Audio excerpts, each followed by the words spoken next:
তথাকথিত আমরা সকলেই জানি বাংলাদেশ ব্যাংক দেশের অর্থনীতির হৃদয়। বাংলাদেশ ব্যাংকের বৈদেশিক মুদ্রা রিজার্ভের একটি বড় অংশ রাখা ছিল federal reserve bank of new ইয়র্কে।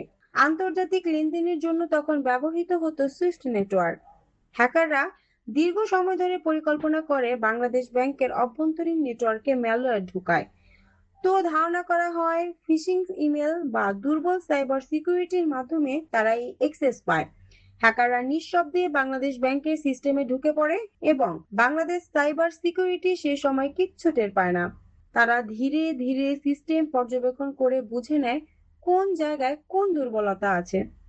2016 সালের 4 ফেব্রুয়ারির রাতে, বাংলাদেশে তখন শুক্রবার, হ্যাকাররা অভ্যন্ত সুকৌশলে বাংলাদেশ ব্যাংকের সিস্টেম দখল করে নেয়। তারা সুইফট নেটওয়ার্ক ব্যবহার করে নিউ ইয়র্কের ফেডারেল রিজার্ভ ব্যাংকে থাকা বাংলাদেশ ব্যাংকের অ্যাকাউন্ট থেকে অর্থ সরানোর পরিকল্পনা করে। সেই রাতে তারা একের পর এক ভুয়া নির্দেশ পাঠাতে শুরু করে। লক্ষ্য একটাই, বাংলাদেশ ব্যাংকের রিজার্ভ থেকে প্রায় $1 বিলিয়ন সরিয়ে নেওয়া হবে। 35টি আলাদা আলাদা ট্রান্সফার রিকোয়েস্টও পাঠানো হয়। কিন্তু একটা কথা আছে যে ভাগ্য সবসময় সবার সঙ্গ থাকে না। তো এই ক্ষেত্রেও ভাগ্য অপরাধীদের সঙ্গে ছিল না।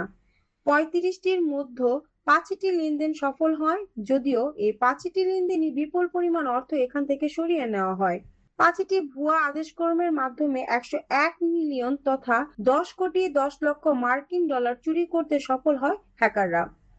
এই টাকার মধ্যে $81 মিলিয়ন পাঠানো হয় ফিলিপিন্সের একটি ব্যাংকে এবং $20 মিলিয়ন পাঠানোর চেষ্টা করে শ্রীলঙ্কায়। কিন্তু এখানে ঘটে এক অদ্ভুত ঘটনা, একটি ছোট্ট ভুল যা বদলে দেয় পুরো গল্পের গতি।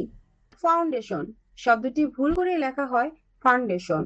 একটি ভুল, কিন্তু সেই ভুলই সন্দেহের জন্ম দেয় শ্রীলঙ্কার ব্যাংক কর্মকর্তাদের কাছে। শ্রীলঙ্কার ব্যাংক লেনদেনটি আটকে দেয়। এদিকে বাংলাদেশে তখন সাপ্তাহিক ছুটি শুক্রবার, ব্যাংকও বন্ধ। এই সময়ের ব্যবধানে এই নীরবতা হ্যাকারদের সবচেয়ে বড় অস্ত্র হয়ে দাঁড়ায়। ফিলিপাইনে পৌঁছানো $81 মিলিয়ন দ্রুত তুলে ফেলা হয়। এরপর তা ঢুকে পড়ে ক্যাসিনো জগতে, যেখানে টাকার হিসাব খুঁজে পাওয়া প্রায় অসম্ভব। যখন বাংলাদেশ ব্যাংক বুঝতে পারে কি ঘটেছে তখন অনেক দেরি হয়ে গেছে। তো উইকিপিডিয়ার মাধ্যমে জানতে পারি এই ঘটনার পেছনে সন্দেহ করা হয় দক্ষিণ কোরিয়ার কুখ্যাত হ্যাকার গ্রুপ লাজার্স গ্রুপকে। সময়ের সাথে সাথে কিছু অর্থ উদ্ধার করা সম্ভব হয়।